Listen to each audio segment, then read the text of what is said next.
भोलेनाथ भगवान की, महाकालेश्वर भगवान की, ओंकारेश्वर भगवान की, श्री गोविंद देव भगवान की, पातालेश्वर महादेव की, कुबेरेश्वर महादेव की।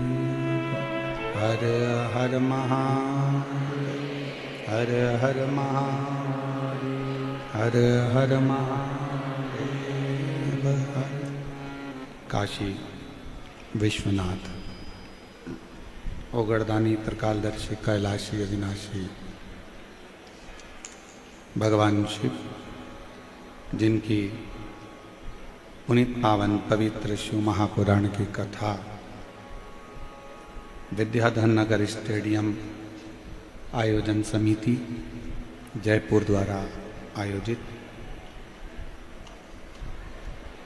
कार्यक्रम संयोजक श्री राजन शर्मा जी, मारुति कास्टिंग, सहयोगी अंबर विलास जी, आलोक अग्रवाल जी, भेरू ग्रुप, अनिल संत जी, मुख्य यजमान श्री बजरंग लाल अग्रवाल, श्री सुधीर जी अग्रवाल जी। एक बार सभी यजमान परिवार को जोरदार ताली बजाकर स्वागत, वंदन, अभिनंदन। कथा मंडप में विराजमान सभी संत, साधु, गुरुजन, तपस्वी जन, साधक, उपासक और उसी कथा मंडप में विराजमान बड़े प्रिय, जिनके चेहरे पर समय हमेशा मुस्कान रहती है, ऐसे पायलट बाबा, वनडे बाबा। एक बार जोरदार ताली बजाकर उनके लिए स्वागत, वंदन, अभिनंदन। भगवान शिव की कृपा, उनकी उदारता, उनकी करुणा और जयपुर वासियों का कोई शंकर जी से संबंध होगा, जो ये कथा पुनः प्रारंभ।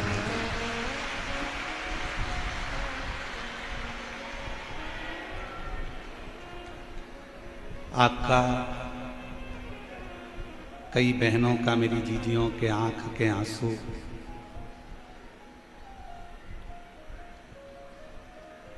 शिव जी के हृदय को कहीं चुभ रहे होंगे, तो बाबा देव अधिदम महादेव ने यह कथा को पुनः प्रारंभ किया।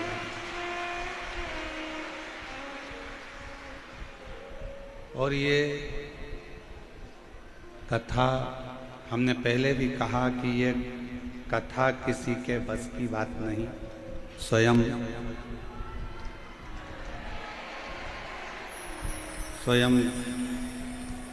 जयपुर के जो नरेश हैं, जयपुर के जो राजा हैं, श्री गोविंद देव भगवान, ये कथा वही करवा रहे हैं।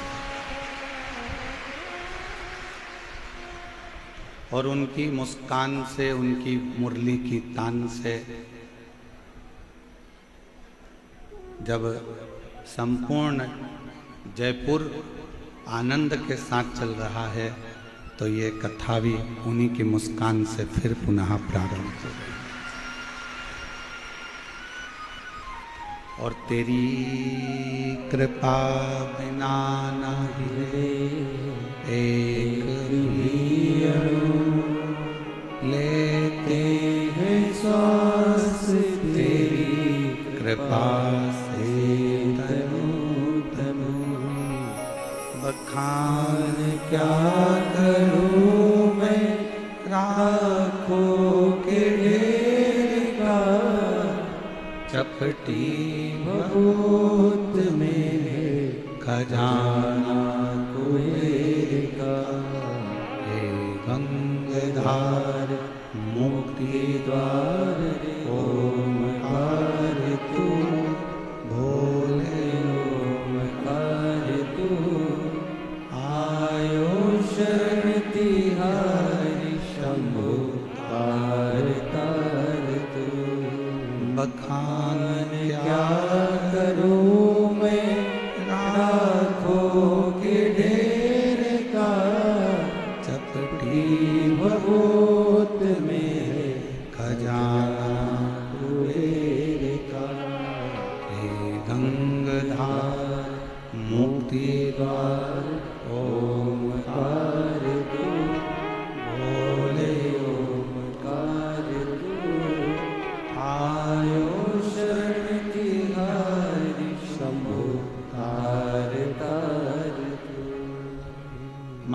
शरीर मिला है, मानव की देह है, और उस मानव की देह में इस शरीर के अंदर मन चित्त में शिव का रहना जरूरी है। शिव कौन? शिव है हमारी श्वास।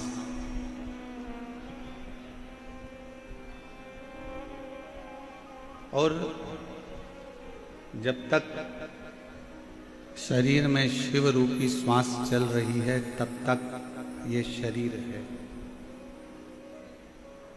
और जिस दिन शरीर में शिव रूपी श्वास चलना बंद हो जाएगी तो ये शरीर नहीं रहेगा, ये शव बन जाएगा।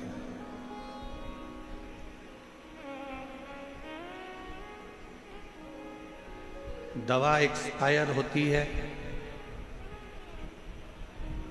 खाने की वस्तु एक्सपायर होती है, उस पे एक्सपायर डेट लिखी होती है। क्यों लिखी होती है? एक्सपायर डेट लिखने का कारण क्या होता है?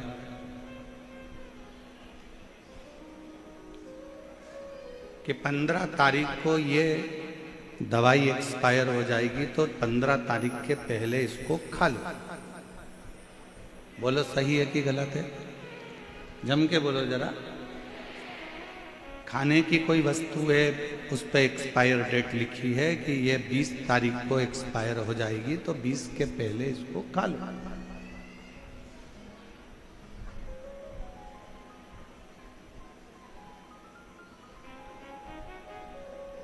अब दवाई पर तो एक्सपायर डेट लिखी है कि इसको इतनी तारीख के पहले पहले खा लेना। खाने के सामान पर, आटे की बोरी पर, दाल की बोरी पर, चावल की बोरी पर, कुरकुरे पर, वेपर्स पर, सब पर, बिस्कुट पर, सब पर एक्सपायर डेट लिखी हुई है कि इसको इससे पहले खा ले।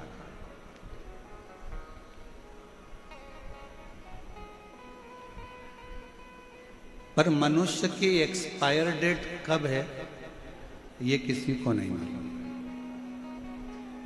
दवाई एक्सपायर हो उससे पहले खा लो, दाल एक्सपायर हो उससे पहले पका लो, और आप एक्सपायर हो उससे पहले शंकर का नाम गा लो। इससे बढ़कर कोई सुख फिर मौका मिलेगा नहीं मिलेगा।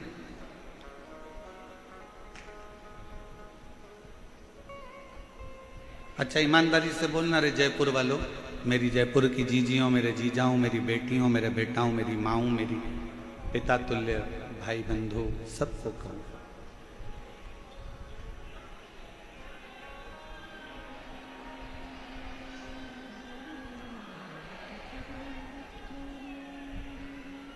ये मौका क्या बार बार मिल सकता है?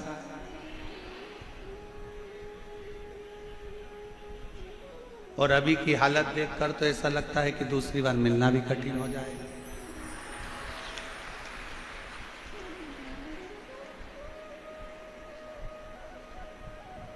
जितने लोग पंडाल के अंदर हैं, चारों पांचों पंडाल जितने भरे पड़े हुए हैं, इससे दुगने लोग। हम तो सोचे थे कि कल तुम चले गए होगे, पर क्या पता था कि तुम यही रह गए। अच्छा, तुम्हारी भी आदत ऐसी है ना कि बाप के घर आए हो बिना कुछ लिए जाओगे कैसे? बात तो वहां अड़ जाती है।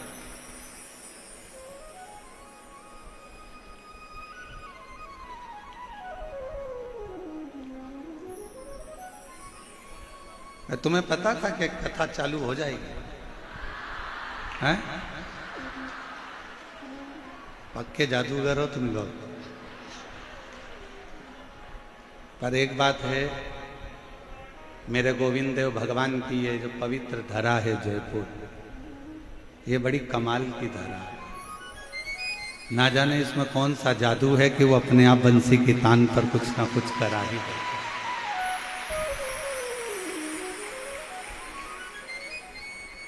और मैंने तेरे ही भरोसे बाबा तेरे ही भरोसे हवा से उड़ती जावांगी बाबा बोल है तो छड़ी नाम रखी जावांगी भोले मैं तेरी पतन शंभू मैं तेरी पतन हवा से उड़ती जावांगी बाबा बोल है तो छड़ी नाम रखी जावांगी।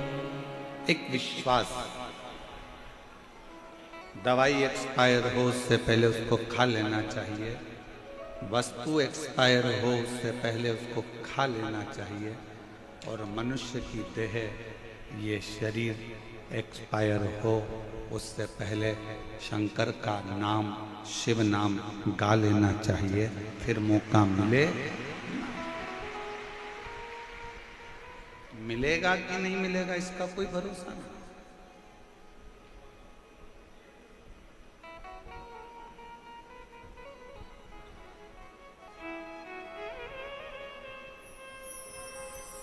ये शिव की उदारता से, ये शंकर की करुणा से प्राप्त हुआ। ईसर गोरा शिव महापुराण की कथा कहती है कि भगवान से रोज प्रतिदिन प्रार्थना करा कि दवा और दुख ये दो मेरी जिंदगी से कम कर देना, मेरे जीवन से ये दो चीजें कम कर देना। क्या क्या? दवा और दुख।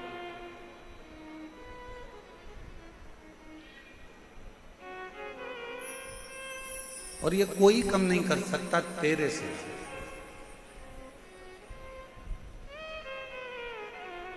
तेरी कृपा होगी तो दवा भी कम होगी, और तेरी कृपा होगी तो दुख भी कम होगी।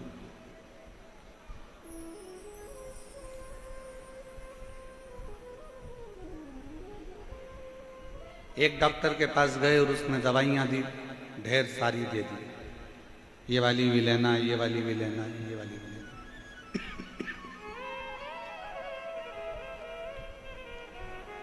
दूसरे के पास गए तो उसने थोड़ी दवाई कम कर दी। फिर एक और के पास गए तो उसने भी थोड़ी दवाई कम कर दी।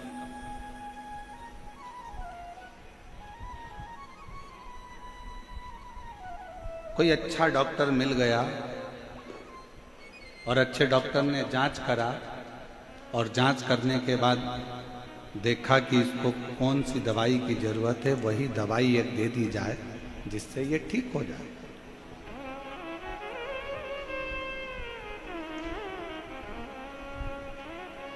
हमारे बीच में महंत श्री बालमुकुंद दास जी महाराज विधायक महोदय यहाँ पधारे हैं। एक बार जोरदार ताली बजाकर आपका अथक प्रयास, आज द्वितीय दिवस की जो कथा चल रही है उसमें आपका बहुत बड़ा अथक प्रयास रहा है। एक बार जोरदार ताली।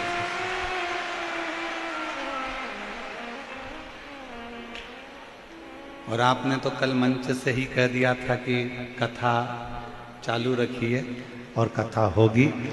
एक संत की वाणी, साधु की वाणी, तपस्वी की वाणी से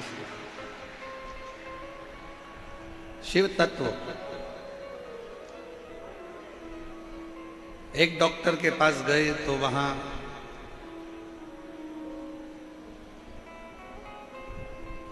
उसने कोई दवाई ज्यादा दी होगी, दूसरे ने कम दी होगी, तीसरे ने कम दी होगी। कोई स्पेशलिस्ट ढूंढा,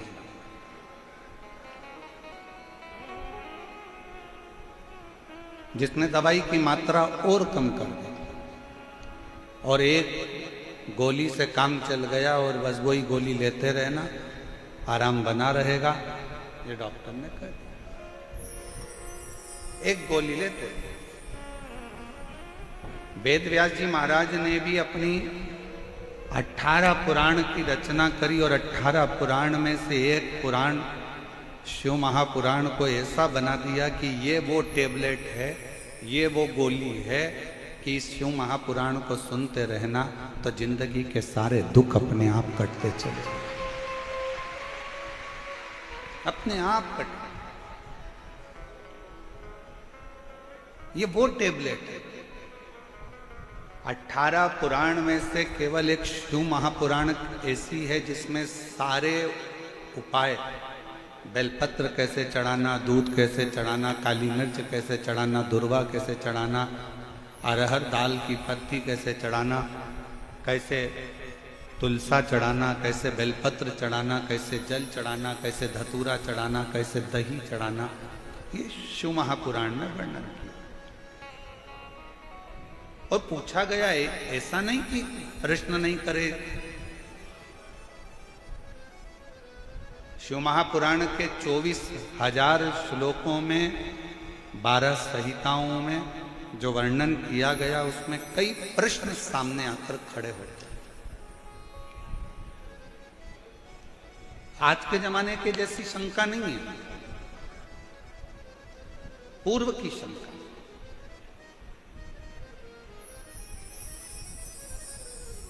कितना सुंदर प्रसंग आता है कि चंचुला देवी ने कथा सुनने के पहले एक प्रश्न ईसर गोरा जी की साक्षी में तुमरुका जी से कर दिया।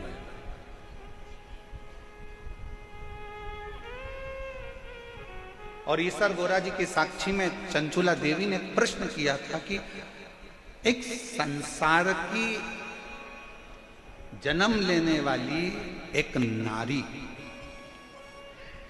संसार में जन्म लेने वाली एक स्त्री, संसार में जन्म लेने वाली एक कन्या, संसार में जन्म लेने वाली एक लड़की के जीवन का सबसे बड़ा धन कौन सा, कौन सा धन? एक लड़की के जीवन का सबसे बड़ा धन कौन सा है? और दुनिया के लोगों ने शिव महापुराण को अच्छे से अध्ययन नहीं करा तो उन्होंने बहुत कुछ छुपाया। कई लोगों ने तो शिव पुराण को जाना भी नहीं सही से और उस पुराण पर लोगों ने आक्षेप भी लगाया। कौन सा धन एक लड़की के लिए, एक महिला के लिए, एक स्त्री के लिए चंचुला देवी पूछती है कि एक स्त्री का सबसे बड़ा धन कौन सा है? और आप सब आश्चर्य करेंगे कि गुरुजी ऐसी बात करते हैं कि दुनिया का सबसे बड़ा धन एक लड़की के लिए, एक स्त्री के लिए, तुमरुका जी ईसर और गोरा जी की साक्षी में कहते हैं दुनिया का सबसे बड़ा धन एक लड़की के लिए, एक स्त्री के लिए शिक्षा है, और उससे अच्छा धन दुनिया में कोई नहीं। शिक्षा से बड़ा कौन सा धन होगा?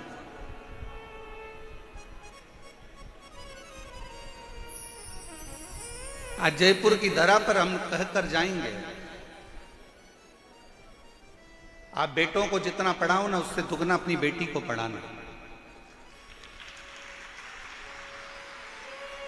आज जयपुर की धरा से, राजस्थान की इस पवित्र भूमि से हम कहकर जाएंगे तुम बेटों को जितना अध्ययन कराओ उससे दुगना बेटी को पढ़ाना। और याद रखना, बेटी की शादी जब करो ना तो कन्यादान देने की जरूरत ना पड़े, बेटी को शिक्षा का दान ऐसा देकर भेजें। अपनी बेटी में वो शिक्षा देकर भेजना, उसको संस्कार देकर भेजना, उसको अच्छे कॉलेज में, अच्छे स्कूल में अच्छी एजुकेशन उस बेटी को कराना। स्वामी विवेकानंद जी को भी जन्म देने वाली एक स्त्री है, रामकृष्ण परमहंस को भी जन्म देने वाली एक स्त्री है, मीराबाई को भी जन्म देने वाली एक स्त्री है, कर्माबाई को भी जन्म देने वाली एक स्त्री है, महाराणा प्रताप जी को भी जन्म देने वाली एक स्त्री है, छत्रपति वीर शिवाजी को भी जन्म देने वाली एक स्त्री है। अगर नारी उच्च शिक्षा को ग्रहण करती है और कोई अच्छे गुरु के सानिध्य में रहकर जब वो शिक्षा ग्रहण कर लेती है तो जीजाबाई, अहिल्याबाई, झांसी की रानी लक्ष्मीबाई जैसी जन्म लेकर अपने बच्चों को जन्म देती है।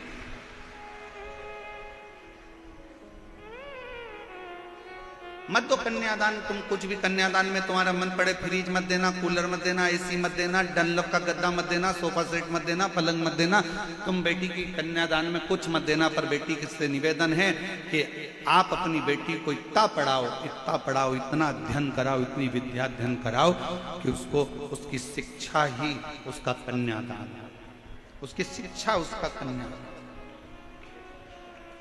क्या है? रतन।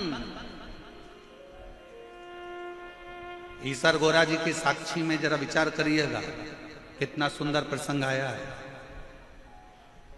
आपको मालूम है कन्याकुमारी गए हो कभी? कौन कौन गया? हाथ उठाओ जरा। गए हो? कन्याकुमारी में कन्याकुमारी माता का मंदिर है कि नहीं? जम के बोलो जरा। है ना? क्यों है? किस लिए? ये शिव महापुराण की कथा कहती है, जब बाणासुर ने पार्वती जी के भाई को गलत संगत में लेकर चले गया, और गलत संगत में पार्वती जी के भाई को जब गलत संगत में लेकर गया और उसको गलत संगत में डालकर एक दिन माता पार्वती के भाई हिमालय राज के पुत्र का जब संहार कर दिया, संहार कर दिया। उसने नहीं मारा, पर उसने अपनी चाल से, अपनी रचना से उसने पार्वती जी के भाई को मरवा दिया, हिमालय राज के पुत्र को मरवा दिया।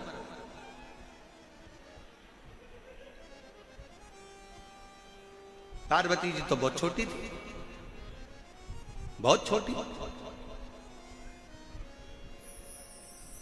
पार्वती जी ने 6 वर्ष की अवस्था में अपनी माता मैनावती से पूछा, मां मेरा भाई मारा गया।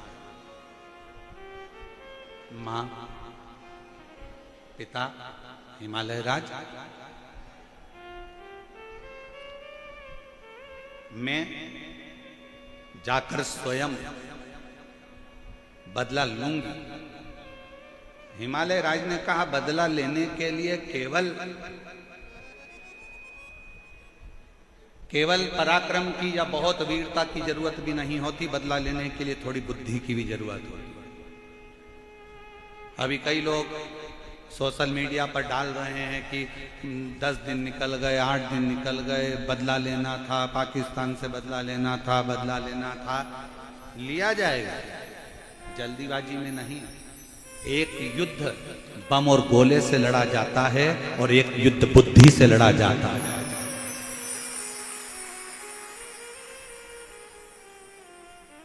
एक युद्ध हथगोलों से लड़ते हैं, एक युद्ध बंदूकों से लड़ा जाता है, तोपों से लड़ा जाता है, गोलियों से लड़ा जाता है, और एक युद्ध बुद्धि से लड़ा जाता है।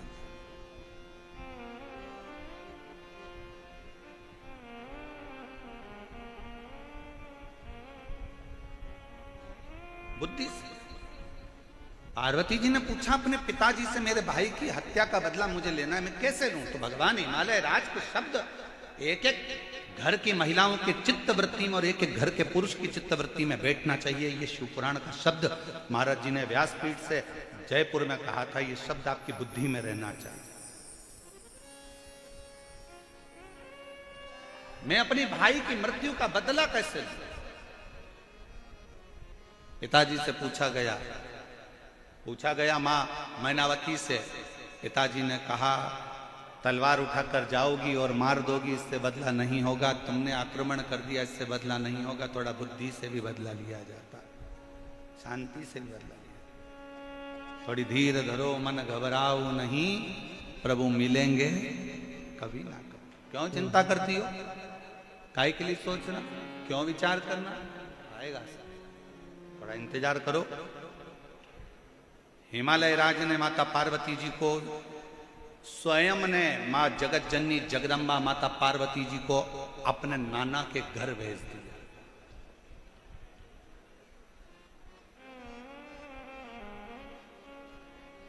पार्वती जी को अपने नाना के घर भेजा। कौन है पार्वती जी के नाना?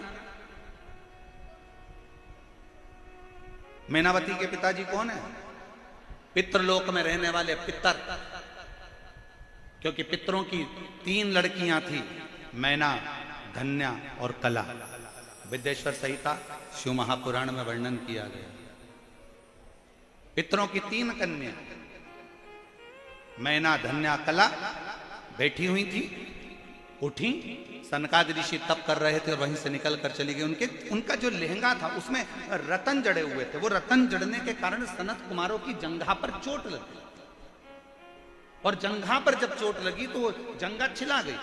सनत कुमार को क्रोध आ गया और उन्होंने क्रोध में आकर कह दिया कि तुम पितरों की 3 बेटियां हो, पितृलोक में रहती हो, और पितरों के धाम में रहने के बाद भी, जहां इतनी शिक्षा है, जहां इतना अध्ययन है, और वहां रहने के बाद भी तुम मेरा अपमान कर दी। मैं तुम्हें श्राप देता हूं कि तुम मृत्यु लोक में जन्म लोगी, तीनों की तीनों मृत्यु लोक में जन्म। तो तीनों ने क्षमा मांगी, हमको क्षमा कर, हमारा कल्याण कैसे होगा? तो कहा तुम तीनों पृथ्वी पर तो जन्म लोगी, पर तुम तीनों की गोद में 3 देवियां खेलेंगी। मैना की गोद में पार्वती जी खेली, धन्या सुनैना बनी जिनकी गोद में सीता जी खेली, कला कीर्ति बनी जिनकी गोद में राधा जी खेली। ये 3 कन्या 3 देवियों की गोद में खेली। और कथा के दूसरे दिन आपको कहा था कि बच्चों का सबसे बड़ा शिक्षा का केंद्र अगर कहीं पर है तो घर के बुजुर्गों के पास में है। दादा दादी अपने पोता पोती को सिखा देते हैं अगरबत्ती पकड़ना, दादा दादी अपने बच्चों को सिखा देते हैं पोता पोती को आरती करना।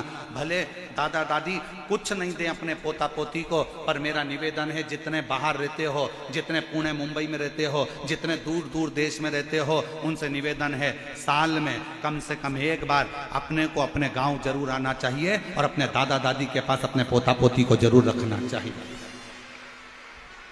शिक्षा का केंद्र बिंदु है घर के बुजुर्ग, नाना नानी, दादा दादी। बच्चों को साल में 1 बार नाना नानी के घर पे भी जरूर लेकर जाओ, बच्चों को 1 बार दादा दादी के पास जरूर लेकर जाओ। वो बैठेंगे, दादा दादी कुछ नहीं देंगे तो उनको सिखाएंगे। दादी पलंग पर सो जाएगी और बच्चे से कहेगी, पोते से, छोटा सा पोता है 3 साल का 4 साल का, और इतने से पोते से दादी कहेगी चल मेरे पांव दबा।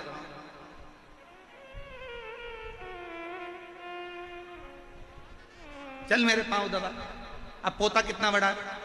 जम के बोलो जरा, कितना बड़ा है? 4 साल का, 3 साल का। इतने में तो माँ को गुस्सा आ जाता है, मम्मी तुम्हें शर्म आना चाहिए, इतना सा लड़का मेरा और तुम पांव दबा रही हो। अरे मम्मी को तो खुश होना चाहिए कि आज दादा दादी अपने बच्चे को संस्कार दे रहे हैं कि बुजुर्ग अवस्था जब तुम्हारे माँ बाप की आए तो उनके पांव दबाना मत भूलो। पर आज की बहुओं का मुंह फूल जाता है, आज की बहुओं का मुंह में ना जाने क्या हो गया कि उनका मूड ऑफ हो जाता है। मम्मी तुमने मेरे बच्चे से पानी मंगवा लिया, मम्मी घर में क्या नौकर नहीं थे, मेरा बच्चा नहीं ला। अरे दादा दादी अगर बच्चे को पानी लेना है रसोई घर में भेज रहे हैं, तुम खुश होना। दादा दादी बच्चे से कह रहे हैं मेरे को बाम लगा दे, खुश होना। दादा दादी अगर बच्चे से कह रहे हैं कि मुझे दवाई ला दे, खुश होना। दादा दादी अगर तुम्हारे बच्चे से, तुम्हारे पति से नहीं, तुम्हारे घर के पोता पोती से अगर कह रहे हैं ए बेटा मेडिकल चले जा सामान ला दे, ए बेटा सब्जी लिया, तो गुस्सा मत होना। दादा दादी उस बच्चे को सिखा रहे हैं कि जिस दिन तेरे माँ बाप बूढ़े हो जाएंगे तुझे इसी तरह से सेवा करना है जो आज मेरी कर रहा। पर हमारी रीत उल्टी हो गई साहब, हमने उल्टा सोचना चालू कर दिया। मम्मी मेरे बच्चे को काम मत बता, मम्मी मेरे बच्चे को काम मत बता। वो जेठानी का बच्चा उसको बताओ, देवरानी का बच्चा उसको बताओ, मुझे मेरे बच्चे को मत बताना। मेरे बच्चे से पाँव दबा। छोटे से बच्चे को दादा दादी नाना नानी काम बताएं, तुम प्रसन्न होना, वो समझाएं प्रसन्न होना, क्योंकि नाना नानी और दादा दादी आपके बच्चे को कुछ नहीं देंगे तो अच्छा संस्कार जरूर देकर जाएंगे और वो आपको श्रेष्ठ बनाकर। बुरा मत मानिए। और यहां अगर कोई जीजियों को मेरी बात का बुरा लग रहा हो तो मैं क्षमा चाहूंगा इस बात के लिए। अगर हमारी वाणी से अगर आपको ठेस पहुंच रही हो ना तो क्षमा चाहूंगा। पर निवेदन है दादा दादी के पास, नाना नानी के पास बच्चों को लेकर जाए, लेकर जाए जरूर। उनको जो शिक्षा मिलेगी वो दुनिया में कहीं नहीं मिलेगी।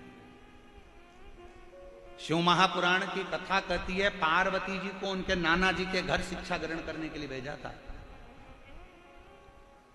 अगर तो कोई तुमसे पूछे कि पार्वती जी के गुरु कौन थे तो कह देना उनके नाना नानी। पितरलोक में जो विराजमान थे वो उनके नाना नानी स्वयं गुरु थे पितृलोक में।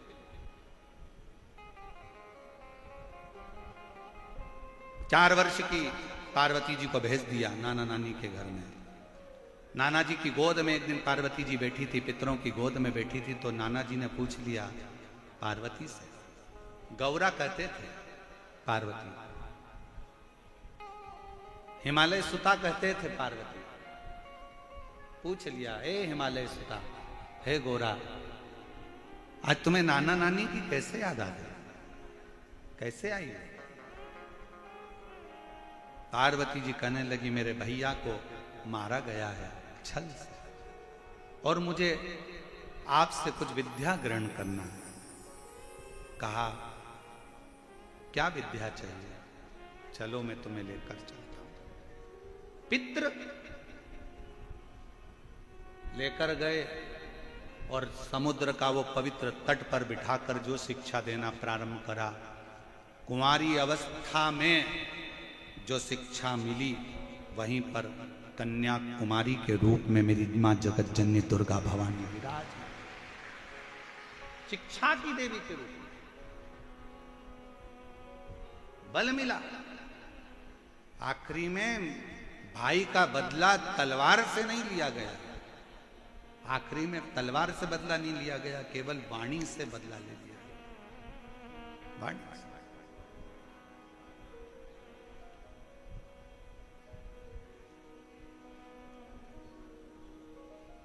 एक नाना नानी क्या देंगे बच्चों को?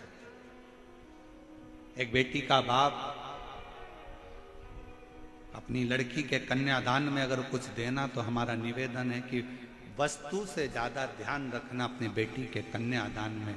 ओ मेरी जीजियों, जयपुर की मेरी माताओं, जयपुर की मेरी जीजियों, मेरे जीजाओं, मेरी बेटियों, बेटाओं, मेरी माताओं, मेरा निवेदन है अपनी बेटी के कन्यादान में कुछ देना, कहीं मत देना, ये आपकी मर्जी है। पर आज व्यासपीठ से ये सीख कर जाना कि मैं अपनी बेटी को अच्छे स्कूल में पढ़ाऊंगी, अच्छे कॉलेज में पढ़ाऊंगी, उसको अच्छी शिक्षा दिलाऊंगी, उसकी अच्छी एजुकेशन। चंचुला देवी ने पूछा कि मेरा परम धन, एक स्त्री का परम धन कौन सा? का शिक्षा, संस्कार, श्रेष्ठ संस्कार। और शिक्षा की मूलता ही यह कहती है कि जहां विवाद हो रहा हो वहां से दूर हटते चले जाओ। शिक्षा की मूलता कहती है जहां बखाड़ा खड़ा हो, जहां विवाद हो रहा हो वहां से दूर हटकर भगवत भजन में अपने चित्त को लगाओ। इसलिए अभी आपको कथा में कहा, भगवान से अगर मांगना तो 2 चीजें भगवान से मांगना कि मेरी दवा और मेरा दुख, ये दोनों कम करते चले जाना, दोनों कम। दवा भी मेरी कम करिए और मेरा दुख भी कम करिए। ये दवा खाते खाते बहुत समय हो गया, मेरा दुख और मेरी दवा दोनों कम हो। उसी तरह वेद व्यास जी महाराज ने 18 पुराण की रचना करते समय शिव महापुराण को वो दवा का रूप दिया, वो दवाई बता दी शिव पुराण में। 18 पुराण में से शिव महापुराण को वो दवा बता दी कि ये दुनिया के कलिकाल का सारा दुख अगर कोई दिल से शिव महापुराण की कथा को जब सुन लेगा, दिल से जब वो श्रवण कर लेगा, तो उसकी जिंदगी में ना दवा की जरूरत पड़ेगी, ना कोई दुख आएगा, और वो भगवान की भक्ति में लगा रहेगा।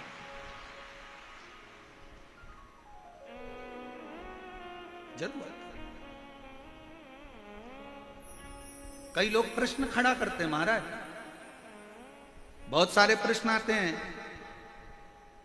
इतने प्रश्न खड़े करते हैं लोग। महाराज जी इतना इतना प्रश्नों का वर्णन है। एक व्यक्ति ने प्रश्न करा बिहार में, अब बिहार तो बिहार ही है, तो वहां प्रश्न खड़ा कर दिया कि तुम कहते हो भगवान भगवान भगवान, भगवान तो दिखता ही नहीं है, भगवान तो नजर ही नहीं आता, कहां है भगवान, कहां है ईश्वर? वो दिखता ही नहीं। हम कहते हैं वो दिखता नहीं है तो भी वो दुख हर लेता। आप सबने परीक्षा दी है? अरे बोलो तो जम के। कोई ना कोई परीक्षा तो दी होगी।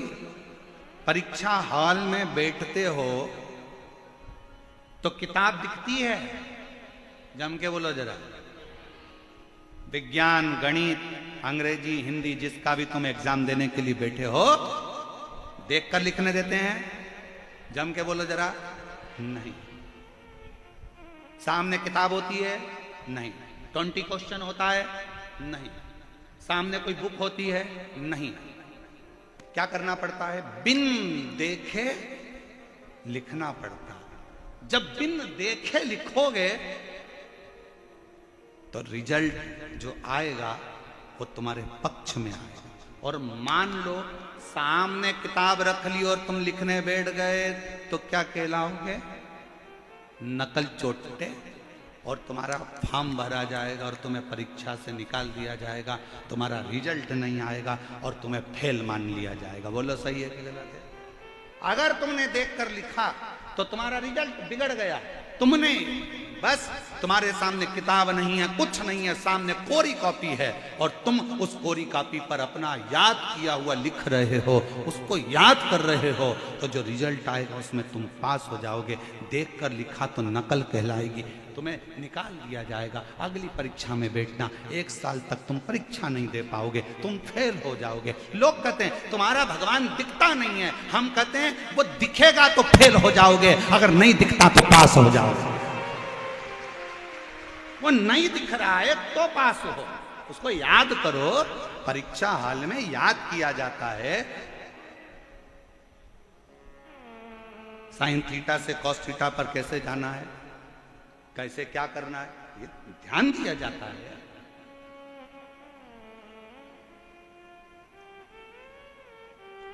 किस तरह से अध्ययन करना है ये उसके स्मरण में लिया जाता है। उसको उसके सामने बुक नहीं होती, उसको याद करो। याद कर कर फिर लिखोगे कॉपी में तो रिजल्ट भी अच्छा आएगा।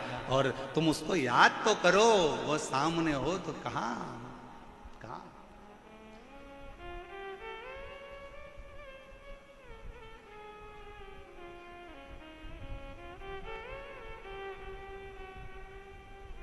वो कहते हैं ना, बस एक आस उससे बंधी होना चाहिए। एक आस, एक आस उससे बंधी। वो तुझसे मिलने के लिए तेरी कसम, एक आस तुझसे मिलने के लिए कसम, एक मुलाकात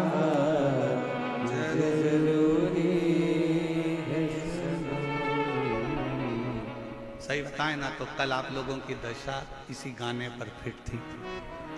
बिल्कुल यही गाना तुम्हारे ऊपर फिट हो रहा था। आंखों से आंसू ढल रहे थे महाराज। 3 दिन 4 दिन की कथा हो और बाबा हो दशा।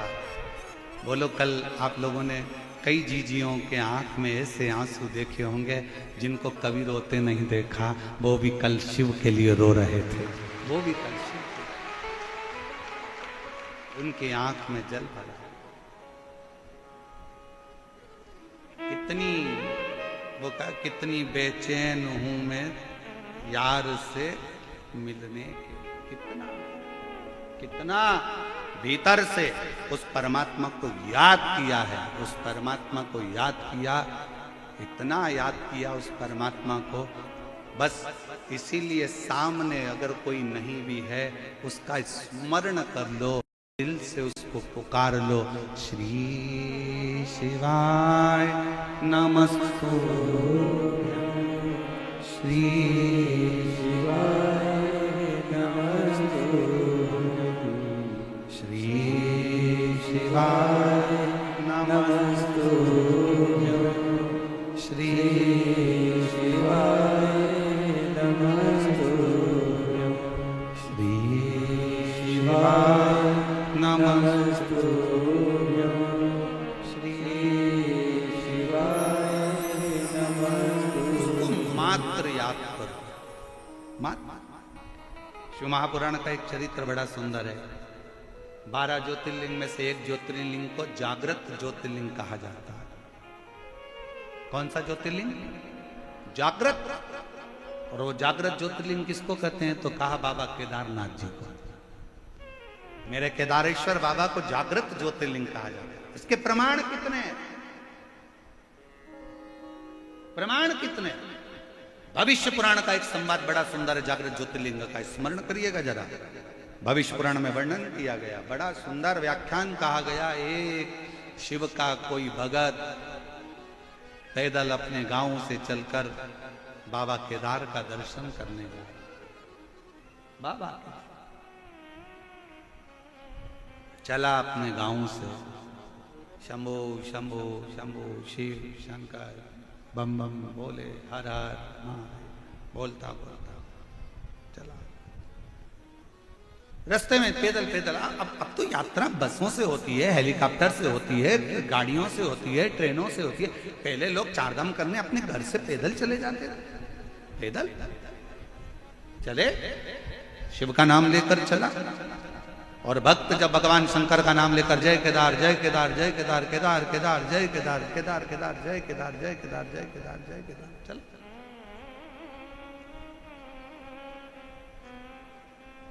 भविष्य पुराण का संवाद कहता है जब वो रास्ते में चलता चलता थक गया, बीमार पड़ गया, शरीर बेकार सा हो गया, बेकार सा। चलते चलते बहुत सा दवाइयों की जरूरत पड़ने लगी। औषधि ली, फिर बढ़ा, फिर औषधि ली, फिर केदारनाथ पहुंचा।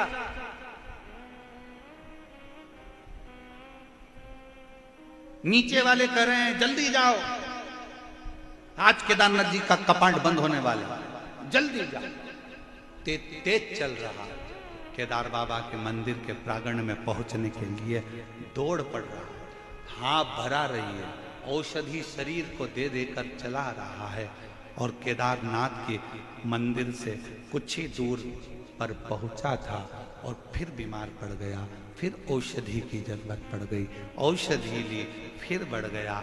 जब दरवाजे पर पहुंचा तब तक तो केदारनाथ का कपाट बंद हो चुका था, ताला लग गया था, चाबी चल दी थी।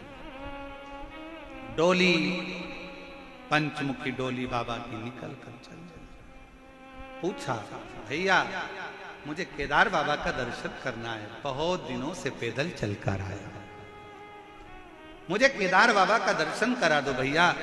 औषधि ले लेकर चला हूं, पैदल चलता चलता अपने गांव से यहाँ आया हूं, मेरे पास वाहन का पैसा भी नहीं था भैया, मैं पैदल आया हूं, कपड़े भी इतने नहीं है भैया, मुझे ठंड भी बहुत लग रही है, मुझे केदार का दर्शन करा दो। कोई नहीं सुनते, सब पालकी लेकर निकल गए। सब आर्मी के मैनों ने, लोगों ने, पुलिसकर्मियों ने, सब ने कहा कि अब ये जगह खाली कर दो। केदारनाथ पूरा खाली, पूरा खाली था। चल दिया भैया। अब ये पट कब खुलेंगे? 6 महीने लगेंगे, 6 महीने के बाद ये पट खोलेगा। 6 महीने। चलता चलता थोड़ी दूर पर एक घाटी के पास में बैठकर रोने लगा, हे मेरे केदारनाथ बाबा विश्वनाथ भोलेनाथ, अब कैसे आऊंगा? शरीर इतना अनुकूल नहीं है कि मैं अगला दर्शन तेरा कर पाऊंगा, अब तो मैं मर जाऊंगा, अब शरीर में कुछ दम नहीं है, मैं तो तेरा दर्शन करने। उतरते उतरते शाम होने लगी, आंखों से नीर बह रहा था। एक केदारनाथ का कंकर उठाकर उसने हाथ में रखकर रोते हुए उसी का आंसू से अभिषेक कर। शाम के समय मेरा भोलेनाथ एक संत का रूप रखा, मेरे शंकर एक संत का, एक शिव का रूप रखा। और शंकर भगवान शिव संत का रूप रखकर आकर बोले, बाबा क्या बात है, क्यों रो रहे हो? केदारनाथ जी का दर्शन करने आया था, मेरा केदार तो पट बंद हो गया, 6 महीने बाद खुलेगा, मैं बीच में बीमार बहुत पड़ गया तो चढ़ने में नहीं आ पाया, पट बंद हो गया, 6 महीने लगेंगे, अब तो बंद हो गया। भगवान कहते हैं चिंता मत करो, तुम एक काम करो, दवाई ले लो, औषधि ले लो, भोजन करो, मेरे आश्रम में आराम से सो। ये मेरा आश्रम है बाजू में, चलो। हाथ पकड़ा भोलेनाथ जी ने और ले गए आश्रम में बिठा दिया। चल बैठ, भरपेट भोजन कर। भरपेट भोजन कराया, औषधि खिलाई, चलो सो जाओ, मैं तुम्हें कल दर्शन कराऊंगा। ये मेरा वचन है कि कल तुझे दर्शन होंगे, मेरा वचन। कपाट खुलेंगे, हाँ कपाट खुल के दर्शन करूंगा। ताला खुलेगा, हाँ ताला खोल के दर्शन करूंगा। चल सो। वो शंकर का भक्त, केदारेश्वर का भक्त सो गया भोजन कर कर। शिव जी ने पार्वती जी को कहा इसको पंख दे, पंख, कामल ओढ़ा, कामल ओढ़ा। शंकर भगवान ने दूसरे दिन फिर आवाज लगाई, ए चल मैं तुझे दर्शन कराता। जो लेकर गए, कपाट खुला था, मंदिर के अंदर ले जाकर बाबा ने खड़ा कर दिया। दर्शन केदारेश्वर, केदारेश्वर की आंखों से जल बहने लगा।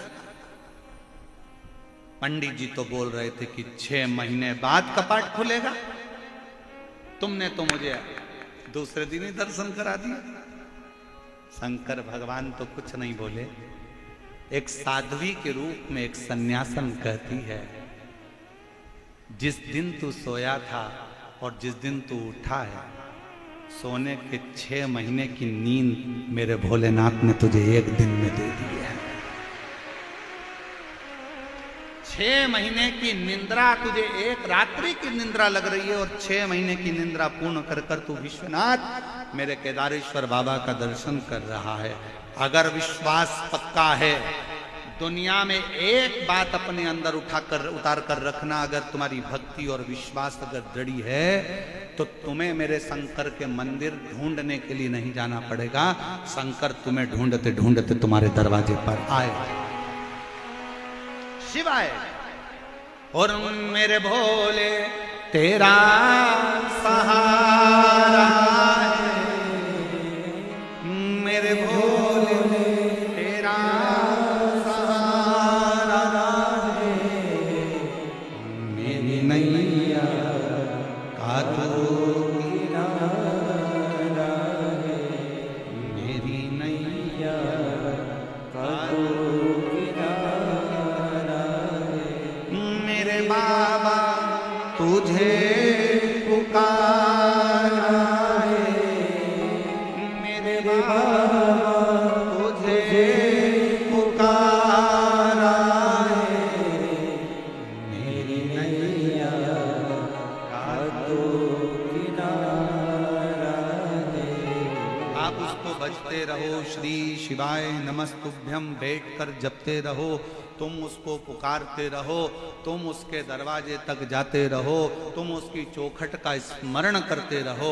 तुम्हारे घर के नजदीक में जो शंकर का मंदिर हो, सब दूर जाना छोड़ जाए, पर अपने घर के पास के शंकर के मंदिर जाना मत छोड़ना, वहां जाते रहो, जाते रहो, उसका फल मिलेगा। एक पत्र अच्छा होगा।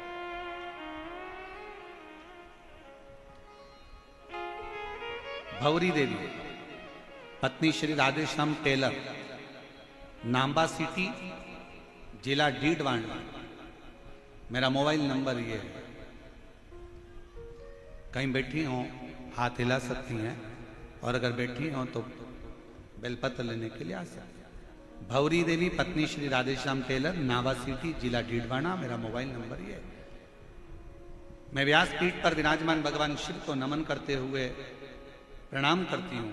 पंडाल में बैठकर शिव महापुराण की कथा सुनने का क्या फल है, शिव जी के मंदिर में झाड़ू और पोछा लगाने का क्या फल है, शंकर को 1 लोटा जल चढ़ाने का क्या फल है, बताना चाहता हूं। मेरा बेटा मुकेश कई सालों से सरकारी नौकरी के लिए प्रयास कर रहा था, संयोगवश सफलता हाथ नहीं लगी तो वह हताश हो गया। हताश होकर बोला, मम्मी अब मैं एग्जाम नहीं दूंगा। मैंने अपने बेटे से कहा कि वो टीवी पर महाराज आता है प्रदीप मिश्रा, वो अपनी कथा में कहता है कि संघर्ष का जीवन है, इसमें हारना नहीं है, परिश्रम पूर्ण करो, शिक्षा पूरी करो, खूब मेहनत करो, 4 गुना पढ़ाई करो, आखिरी में शिव जी के मंदिर में 1 लोटा जल चढ़ाते रहो, झाड़ू लगाते रहो, पोछा लगाते रहो। मेरे बेटे ने 2023 में एम्स हॉस्पिटल की नियुक्ति के लिए फिर परीक्षा दी। और एम्स हॉस्पिटल की नियुक्ति के लिए परीक्षा दी। परीक्षा में बैठने से पूर्व उसने बाबा पर भरोसा करना प्रारंभ करा। आप कहते हो गुरुजी शिव जी की कथा कुछ ना कुछ देती जरूर है। मेरे बेटे ने भी मन में सोच लिया कि अब ये सीहोर वाला महाराज कहता है कि शंकर देगा जरूर। टीवी के सामने कथा सुनता, बाबा पर भरोसा करता, मंदिर जाकर झाड़ू पोछा करता, पशुपतिनाथ का व्रत करा। शायद कोई ऐसा लड़का होगा गुरुदेव। शिव जी की कृपा किसको कहते हैं? दुनिया के लोगों को एक जगह नौकरी मिलती है, मेरे बेटे ने एक फॉर्म भरा और 9 एम्स हॉस्पिटल से नौकरी का अप्लाई आया।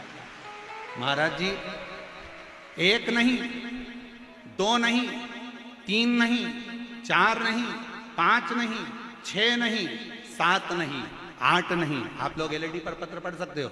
8 नहीं अर्थात 9 एम्स अलग अलग स्थानों से मेरे बेटे के लिए पत्र आया कि तुम्हारी मर्जी पड़े कि 9 एम्स हॉस्पिटल में से जो ज्वाइन करना है वो तुम ज्वाइन कर सकते।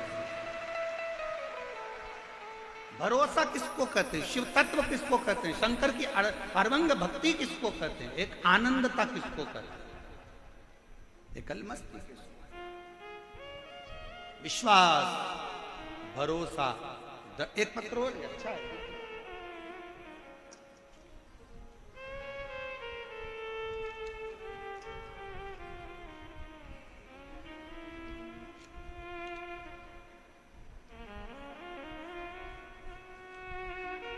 मेरा नाम कविता कंवर, पत्नी फूलदीप सिंह कंवर। मेरा मोबाइल नंबर ये है। निवासी तुंगा, तहसील बस्सी, जिला जयपुर, राजस्थान से। मेरा मोबाइल नंबर ये है। कहीं बैठी हो तो हाथ हिला सकती हैं, एक बेलपत्र लेने आ सकती है। पत्र को एलईडी पर आप लोग पढ़ सकते। मेरा नाम कविता कंवर, पति का नाम फूलदीप सिंह कंवर। मेरा मोबाइल नंबर ये है। तुंगा, तहसील बस्ती, जिला जयपुर, राजस्थान की रहने वाली हूँ। गुरुदेव मेरे चेस्ट में गठान हो गई। डॉक्टर को दिखाया तो डॉक्टर ने उस गठान की जांच के अनुकूल बताया कि ये अच्छी नहीं है, इसका ऑपरेशन करा लीजिए और उसके बाद में फिर दवाइयों के अनुसार आप चलते रहे। ये गठान तुम्हारे चेस्ट में ठीक नहीं। मैं घबरा गई। डॉक्टरों ने कह दिया कि इसके ऑपरेशन की बहुत जरूरत है। हम लोग परेशान हो गए और डॉक्टर कह रहा है कि ये गठान ठीक नहीं है, इसका ऑपरेशन शीघ्र से शीघ्र करो। तभी मेरी एक बहन ने कहा तो चिंता मत कर, टीवी पर शिव पुराण की कथा आती है, डॉक्टर से दवाई ले। सीहोर वाला महाराज कहता है कि डॉक्टर भी शंकर का एक रूप होते हैं, वो जैसा बोले वैसा कर। ऑपरेशन की तारीख भी लेकर आ, दवाई भी लेकर आ। डॉक्टर ने ऑपरेशन की तारीख दे दी, दवाई लेकर आ गए और ऑपरेशन की तारीख का इंतजार करते। उससे पहले मेरी जीजी ने कहा कि अपन सब सीहोर चलते हैं, वहां से कंकर शंकर की पूजन कर कर रुद्राक्ष लेकर आते। रुद्राक्ष लेकर आए, पानी में गलाते, शिव जी को चढ़ाते, पानी पीते और बाबा के मंदिर में झाड़ू लगाती, पोछा लगाती, बाबा का श्रृंगार करती और बाबा का श्रृंगार कर कर जल लेकर नंदी के पास बैठकर शिव जी से प्रार्थना कर कर पी लेती। उसी जल को थोड़ा सा चेस्ट पर लगा लेती है। 5 बार मंत्र श्री शिवाय नमस्तुभ्यम का नंदी के कान में बोलकर आती और बाबा से कहती मेरी दुख को मिटाना, बड़ी बीमारी के चांस बताएं। बाबा ने ऐसी कृपा करी, जब मैं ऑपरेशन के लिए गई तारीख पर, उस समय डॉक्टर ने देखकर कह दिया कि आपको ऑपरेशन की जरूरत नहीं है, आपकी गठान पूरी तरह से गल चुकी है, आपको ऑपरेशन की जरूरत नहीं है, गठान गल चुकी है, आप घर जा सकते। एक शिव की भक्ति, एक शंकर की कृपा और एक आपका विश्वास, आपका भरोसा।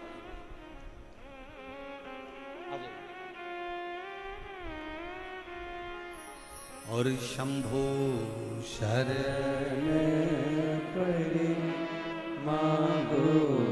हमारे बीच में माननीय गोपाल शर्मा जी विधायक महोदय जयपुर क्षेत्र से, एक बार जोरदार ताली बजाकर उनका स्वागत।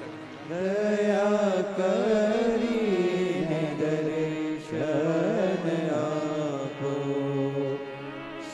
शंभो शरण परि मांगो घड़ी रे घड़ी दुख काटो दया करीने दर्शन आपो शंभो शरण परि। आप जितना विश्वास शंकर पर करेंगे शिव आपके सम्मुख में होंगे, उसका भरोसा भरोसा कितना भरोसा भविष्य पुराण कहती है, कितना भरोसा होगा उस शिव भक्त का जिसके लिए स्वयं शंकर भगवान अपना मंदिर छोड़कर बाहर आकर अपने मंदिर से बाहर निकलकर और स्वयं कहते हैं कि तू आराम कर, विश्राम कर, भोजन कर, सो, कल मैं तुझे दर्शन कराऊंगा। और मेरे शंकर भगवान ने उसकी ऐसी नींद लगाई कि 6 महीने की एक रात्रि कर।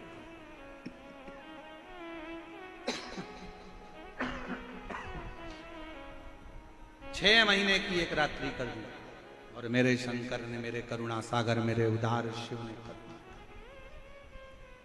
चंचुला देवी जब कथा को सुनने के लिए बैठी है, ईश्वर जी गोरा जी स्वयं यजमान बनकर कथा श्रवण कर रहे हैं और चंचुला के सामने एक प्रश्न फिर आकर खड़ा हो गया।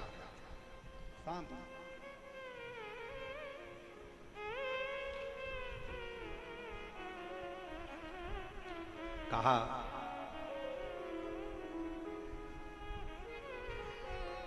अच्छा, जब जब प्रश्न आता है ना तब तब शिव मुस्कुराते हैं, शंकर मुस्कुराते। शायद आपको मालूम है कि नहीं मालूम, ये पता नहीं, परंतु एक बात हम बताएं ना, जब जब तकलीफ आती है ना, कष्ट आता है ना, दुख आता है ना, परमात्मा उस दुख को देखकर थोड़ा सा आनंद के साथ पार्वती जी से कहते हैं कि थोड़ा सा मुस्कुरा ले। पार्वती कहती है ये रो रहे हैं और तुम कह रहे हो मुस्कुरा ले। इनकी जिंदगी में कष्ट आन पड़ा है और तुम कह रहे हो मुस्कुरा ले। शंकर भगवान कहते हैं पार्वती जी, इसके दुख भाग्य में ढेर सारे लिखे हैं, अगर वो दुख इसके सामने आते जा रहे हैं, कटते जा रहे हैं और ये शंकर का नाम ले लेकर वो दुख काटती जा रही है, तो समझ ले कि आगे इसका रास्ता क्लियर होते चले जा रहा है, ये बढ़ते चले। क्यों चिंता करना, क्यों विचार करना, क्यों सोचना, करना। दुख आए थोड़ा सा घबराना नहीं है। कितना सुंदर कहा है, जब नया रास्ता आता है, नया मोड़ आता है, नया मोड़ आया तो तुम नए रास्ते पर आओगे, फिर नया मोड़ आया, फिर नए रास्ते पर आओगे, फिर मोड़ आया, फिर नए रास्ते पर आओगे, और जितने मोड़ आएंगे नया रास्ता मिलते जाएगा और एक दिन वो मोड़ रास्ता आपको अपनी मंजिल तक छोड़ आएगा। चलते जाओ, रुकना नहीं है, बढ़ते जाओ, ठहरना नहीं है, आगे चलते जाना है, रुकना नहीं है, बढ़ते चलो, चलते चलो,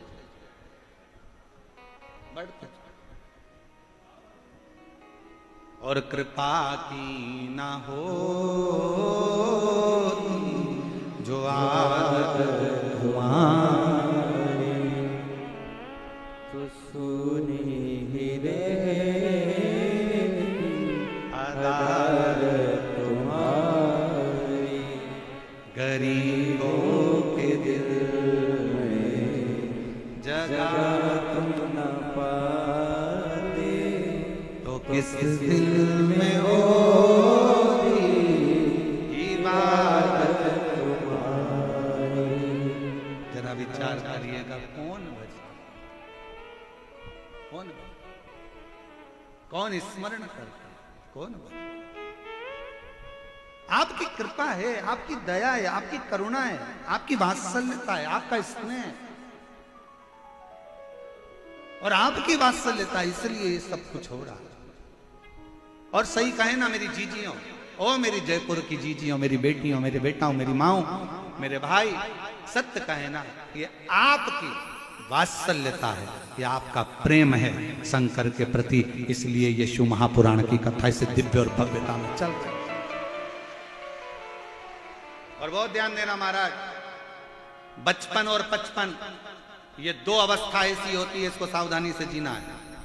कौन कौन सा? जम के बोलो, जम के बोलिए जरा। बचपन और पचपन।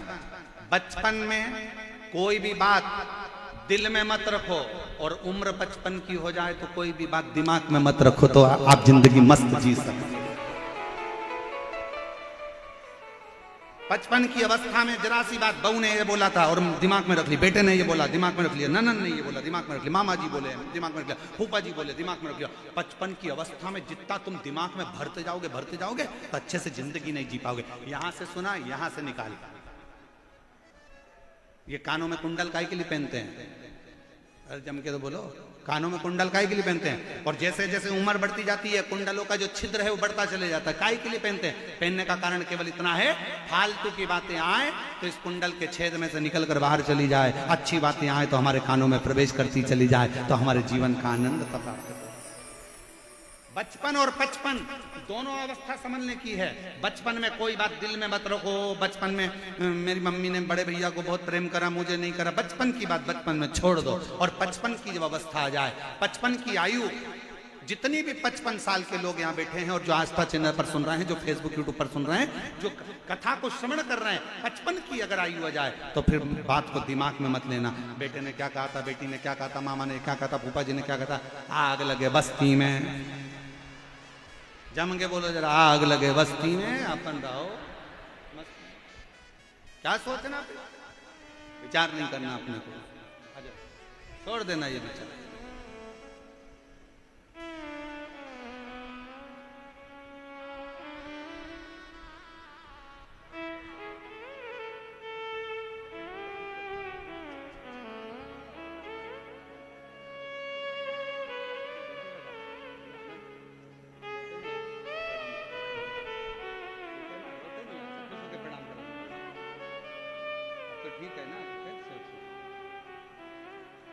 गांठ हो गई थी चेस्ट में और बाबा की कृपा से पूर्ण तरह से साफ हुई।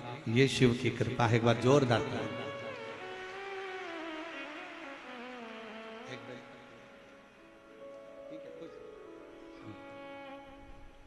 शिव तत्व किसको कहते हैं?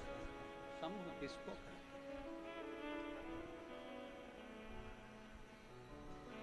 शिव कथा किसको कहते हैं? कुछ दिमाग में नहीं रखना, फालतू बातें कुछ भी दिमाग में आए ना तो छोड़ते जाओ। फालतू की बातें, बहुत सारी बातें अपनी जिंदगी में आएगी, फालतू फालतू चीजें भी आएंगी, छोड़ते जाओ, अच्छी चीज पकड़ते जाओ।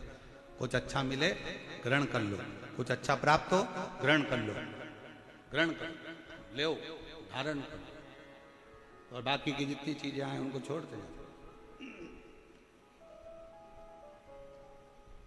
चंचुला देवी ने कथा श्रवण करते करते ब्रह्मा जी का एक चरित्र है जिसमें ब्रह्मा जी शंकर भगवान पे शंका कर रहे हैं। शंका याद रखना, बहुत स्मरण अपने अंदर रखिएगा, बहुत ध्यान रखिएगा। एक अपने परमात्मा पर, एक अपनी जन्म देने वाली मां पर, एक अपने पालन करने वाले पिता पर, और एक अपना घर छोड़कर जो तुम्हारे साथ कदम से कदम मिलाकर चल रही है वो अर्धांगिनी पर कभी शंका नहीं करना चाहिए। कभी शंका मत करो। एक अपने इष्ट देव पर, भगवान पर कभी शंका मत करना। कोई तुमसे कहते क्या रखा शंकर जी में, हमारे देवता के पास आओ, कोई कहे हमारे यहाँ आओ, कोई कहे हमारे यहाँ आओ। अपने भगवान पर कभी शंका मत करना, अपने पिता पर कभी शंका मत करना, अपनी माँ पर कभी शंका मत करना। और जो अर्धांगिनी अपना घर छोड़कर तेरे लिए चलकर, तेरे लिए चलकर, अपना घर छोड़कर तेरे पास आई है दुल्हन बनकर, उस पत्नी पर कभी शंका मत करना। शंका हमारे जीवन को नष्ट कर, हमारे जीवन को शंका नष्ट कर। किसी ने कह दिया तेरी पत्नी ऐसी, तुमने शंका करना प्रारंभ कर दिया। दूसरे से मिलते हो तो मुस्कुराकर मिलते हो, और पत्नी से मिलते हो तो दुख मिलाकर, अरे कहाँ फंस गया, कहाँ रोते हुए मिलते, कहाँ। हमने एक बात कथा में कही थी कि दुनिया में 3 चीजें बहुत कठिन है। बोला था कि नहीं बोला था? सुनी थी कथा कि नहीं सुनी? दुनिया में 3 चीजें बहुत कठिन है। पहले नंबर पर हाथी को धक्का मारना, दूसरे नंबर पर मच्छर के पांव में मालिश करना, और तीसरे नंबर पर शादी के बाद पति का मुस्कुराना। ये जिंदगी में सबसे ज्यादा कठिन है, बहुत कठिन। आपकी तो हुई नहीं हमारा, और तो जीवन का सबसे बड़ा सच है। 3 चीजें दुनिया में सबसे ज्यादा कठिन है। पहला हाथी को धक्का मारना, दूसरे नंबर पर मच्छर के पैर की मालिश करना, और तीसरी बात यह है कि शादी हो जाए और उसके बाद अगर पति मुस्कुराता हुआ दिख जाए तो समझ लेना कि दुनिया की रीति बदल गई है। ये मुस्कुरा रहा है, बहुत, ये दुनिया की सबसे कठिन चीज। और अगर पति बेचारा शादी में ज्यादा मुस्कुरा लेता है और पत्नी को जब गाड़ी पर लेकर जाता है तो पत्नी सिर पे पल्लू लेकर फिर अच्छे से खूब हंस रहे थे, खूब मुस्कुरा रहे थे। मैं जानती हूं तुम्हारे लक्षण, एक एक लक्षण से सब जानती हूं, तुम्हारे को पहचानती हूं अच्छे से। मेरे साथ कहीं पर भी जाएंगे तो रोतला मुंह लेकर जाएंगे, मेरे माँ बाप के घर जाएंगे तो ऐसा मुंह उतर जाएगा। और शादी में कौन थी वो नीले सूट वाली, कौन थी वो? अब पति कह रहा है वो मेरे बुआ की लड़की है ना, उसकी जो शादी हुई है ना, उसकी ननन थी बेचारी रे। वो पूछ रही थी कि भाभी कहाँ से हैं, तो मैं उनको बता रहा था कि यहाँ से। तो इतने खुश होगा, तेरा मुस्कुराना गजब हो गया। क्यों मुस्कुरा, इतना मुस्कुरा, बहुत कठिन है हमारी, बहुत कठिन। शंका करो, जहां शंका करने की जगह है वहां शंका करना। अपने माता पर कभी शंका मत करना। कोई कह दे कि तुम्हारी मम्मी बड़े को ज्यादा चाहती है, छोटे को कम चाहती है, मंजिले को ज्यादा चाहती है, संजिले को ज्यादा चाहती है, उसको अंगूठी दे दी, उसको चेन दे दी, दम कर कहना वो मेरी माँ है, उसकी मर्जी पड़े, जिसको पूरी दौलत दे दे, उसका अगर आशीर्वाद मेरे सिर पर होगा तो मैं करोड़ों में कमाऊंगा, वो मेरी माँ है। और कोई तुमसे कहे तेरे पिताजी ने बड़े भाई को ये दे दिया, छोटे को वो दे दिया, अरे आप राजस्थान में रहते हो और यहाँ का नानी बाई का मायरा सारी दुनिया सुनती है। नानी बाई के मायरे में एक संवाद आता है, जय कुंवर बाई जब मरी, दादी जब मरी तो अपने पोते को, बड़े पोते को सारी प्रॉपर्टी मिल गई, और छोटा पोता नरसिंह मेहता रोते रोते शंकर के मंदिर में पड़ा था। सारी प्रॉपर्टी बड़ी को मिल गई, बड़े पोते को मिल गई, बड़ी बहू को मिल गई, सब कुछ मिल गया। बड़ी बहू को सब कुछ मिल गया, उसके 2 लड़के भी हो गए। नरसिंह मेहता के तो केवल 2 ही लड़के थे, नरसिंह मेहता के तो 2 ही बच्चे थे, एक लड़का एक लड़की। 2 बच्चे थे नरसिंह मेहता जी के।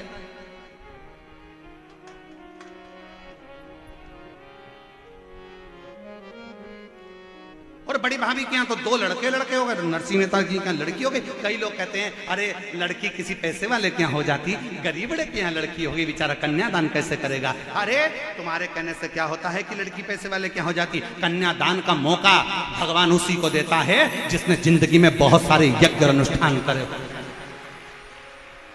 हर किसी के यहाँ लड़की हो जाएगी क्या?